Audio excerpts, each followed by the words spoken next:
நான் மருத்துவர் பிரபாகரன், நாம் தமிழர் கட்சியினுடைய மருத்துவ பாசறை ஒருங்கிணைப்பாளர். இன்னைக்கு காலையில் காரைக்குடியில் பரப்புரையெல்லாம் ஆரம்பிச்சிட்டாங்க. அதுக்கு நாங்கள் போய்கிட்டு இருக்க வழியில் பேருந்து நிலையம் பக்கத்தில் இந்த தம்பியை பார்த்தோம். அவர் கண் பார்வை குறைவாக உள்ளவர். அவர் நின்றுட்டு இருக்கும்போது அவருக்கு நான் உதவி பண்ணுறதுக்காக போய் கேட்டேன், நம்ம எங்கே ரோடை கிராஸ் பண்ணணுமா என்னன்னு போய் கேட்கும்போது அவர் இல்லைங்க, என்னை ஒரு இடத்துல விடணும், பழைய பேருந்து நிலையத்துக்கு விடுங்க அப்படின்னு. எதுக்கு அங்கே போய் என்ன பண்ண போறீங்கன்னு கேட்கும்போது, இல்லை நாம் தமிழர் கட்சிக்கு பரப்புரை செய்யறதுக்காக வந்திருக்கேன், சேலத்துலேருந்து வந்திருக்கேன் அப்படின்னு. தனியாக வந்திருக்கீங்களா அப்படின்னு. ஆமாம், தனியாக தான் வந்திருக்கேன். எனக்கு ரொம்ப ஆச்சரியமா இருந்துச்சு. அப்புறம் நான் என்னன்னு என்னை அறிமுகப்படுத்திட்டு எனக்கு ஒரு 2 நிமிடம் எனக்கு என்ன பண்றதுன்னே புரியல. ஒரு பையன் சேலத்துல இருந்து பேருந்துல ஏறி எங்கேயும் இறங்கி இங்க எந்த தொடர்பும் இல்லாம, யாருடைய எண்ணம் இல்லாம, யார்கிட்ட என்ன கேட்கறீங்க தனிமையில நின்றுட்டு இருக்காரு. ஆனா இது ஒரு தெய்வாதீனமா நான் அந்த இடத்துல அவரை சந்திக்கக்கூடிய எனக்கு ஒரு வாய்ப்பு. எனக்கு ரொம்ப ஆச்சரியத்தை தந்துச்சு. அப்புறம் உடனே எனக்கு என்ன பண்ணது தெரியல. அப்ப முன்னாள் வேட்பாளர் முதலாளி வேட்பாளர் பரிமளம் ஐயா இருக்கார் கூட.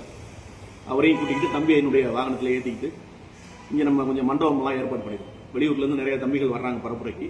அவங்கெல்லாம் தங்குறதுக்காக ஒரு 1000 பேர் இன்னைக்கு வர்றாங்க. அவங்க தங்குறதுக்கான மண்டபம், உணவு எல்லாமே ஏற்பாடு பண்ணியிருக்கோம். இப்போ அங்கே அந்த தம்பியை நாங்கள் தங்க வச்சுட்டு அடுத்து அவர் என்ன மாதிரியான பரப்புரை பண்ணணும்னு நினைக்கிறாரு, நம்ம பயிலோடு போயிட்டு மக்களை நேராக சந்திக்க போறாரா, இல்லை வாகன பரப்புரை செய்ய போறாரா, இல்லை தனித்தனியாக மக்களை அறிமுகப்படுத்திட்டு பேச போறாரா என்னன்றது அவருடைய இது நமக்கு தெரியல. அதை அவர்கிட்டே கேட்டுப்போம் அவருடைய முழுவதுமா அப்படின்னு. தம்பி, நீங்கள் உங்களை பற்றி எல்லாத்தையும் சொல்லுங்கள், எங்கேருந்து வரீங்க? என்னோட பேர் விஜயபாலன். நான் சட்டக்கல்லூரி படிச்சுட்டு இருக்கேன். என்னுடைய தொகுதி திண்டுக்கல் தொகுதி. ஆனால் நான் சேலத்தில் தங்கி படிச்சுட்டு இருக்கனால நான் சேலத்துலேருந்து வரக்கூடிய சூழ்நிலை இருந்தது. நான் பள்ளி படிக்கிற காலத்திலேருந்தே எனக்கு அண்ணனுடைய பேச்சுன்றதை தாண்டி அவருடைய கொள்கைகள் எனக்கு அப்போ இருந்தே என்னுடைய ஆசிரியர்கள் கற்றுக் கொடுக்க ஆரம்பித்தாங்க. நான் பள்ளி படிக்கும் போதே நாம் தமிழர் கட்சிக்குள்ளே நான் உறுப்பினராக இணைஞ்சிட்டேன். களப்பணிகள் அப்படிங்கிறது எனக்கு ரொம்ப நாளாக ஒரு பெரிய கஷ்டமான இதாகவே இருந்துச்சு. எல்லாரும் களப்பணியில் போய் செய்கிறாங்க, நம்ம என்ன செய்ய போகிறோம் அப்படிங்கிற பலத்த யோசனை இருந்துச்சு. நான் கட்சியில் இணைந்து 4 ஆண்டுகள் 5 ஆண்டுகள் கழித்து நான் பார்க்குறேன், அண்ணன் அறிவிக்கிறாங்க, மாற்றுத்திறனாளிகளுக்கும் தனி பாசறை உருவாக்குங்க அப்படின்னு சொல்லிட்டு அண்ணன் ஒரு அறிக்கையை வெளியிடுறாங்க.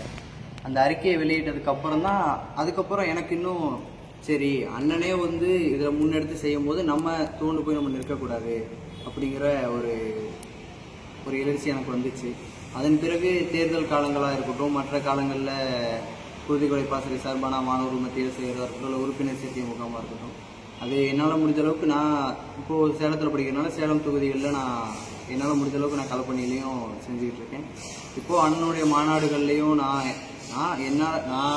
வரதுங்கிறது தடைப்பற்றக்கூடாது அப்படிங்கிறத நான் எப்போவுமே உறுதியாக இருப்பேன். ஏன்னா மற்றவர்களை நான் நம்பி அது தடையாகிறத தாண்டி நான் என்னுடைய முயற்சியில் நான் உள்ளே வந்துடணும், எப்படினாலும் நான் களத்தில் நின்றணும் அப்படிங்கிறதுல நான் உறுதியாக இருக்கேன். இதுக்கு காரணம் என்னென்னா அண்ணனுடைய ஒரு பெரிய இதுதான். அண்ணனை நான் என்ன நினைக்கிறேன்னா, தலைவர் ஒரு பெரிய கொடையாக நமக்கு கொடுத்துட்டு போன பெரிய கொடைன்னு நான் நினச்சிக்கிட்டு இருக்கேன். ஏன்னா அண்ணன் தலைவரை பற்றி எடுத்து சொல்லி நம்ம இந்த இடத்துக்கு கொண்டு வரலைன்னா எனக்கு அந்த எழுச்சி வந்திருக்காது. ஏன்னா நான் முதல்ல படித்தது தலைவரை பற்றி தான். நான் முதல்ல படித்தேன், ஐயாவை பற்றி தான் முதல்ல படித்தேன். ஸோ அதுக்கப்புறம் தான் அண்ணனுடைய கொள்கையெல்லாம் படிக்க ஆரம்பித்தேன். ஸோ அதனால் அண்ணனுடைய ஒரு சில இந்த விஷயங்கள் பெரிதளவில் என்ன இந்த களப்பணியில் உள்ளே கொண்டு வரதுக்கு ஒரு பெரிய ஊக்கமாக இருந்துச்சுன்றதை நான் அந்த இடத்துல பதிவு செஞ்சுக்கிறேன். ரொம்ப மகிழ்ச்சி தம்பி. இது நம்ம எல்லோருக்கும் ஒரு படிப்பணியாக இருக்கணும்னு நான் நினைக்கிறேன். அவர் ஒரு மாற்றுத்திறனாளின்றதை மறந்துட்டு இவருக்கு தான் உண்மையிலேயே கண்ணு இருக்கு. நம்மெல்லாம் கண்ணு இருந்தும் குருடர்களாக தான் இருக்கும். இவருக்கு தான் உண்மையிலேயே அந்த உயர்ந்த எண்ணம் கொண்டவர் இருக்காரு. இந்த இனத்துக்காக போராடணும்னு நினைக்கிறாரு. இந்த இனத்துக்காக போராட மன்னன் செந்தமன் சீமான் கையை இறுகப்பட்டிருக்கிறேன்னு நினைக்கிறாரு. நம்ம தலைவர் மேதகவி பிரபாகரன் அவர்களை உயிர்வா வச்சிருக்காரு. இவர் நமக்கெல்லாம் ஒரு பெரிய பாடம். நன்றி.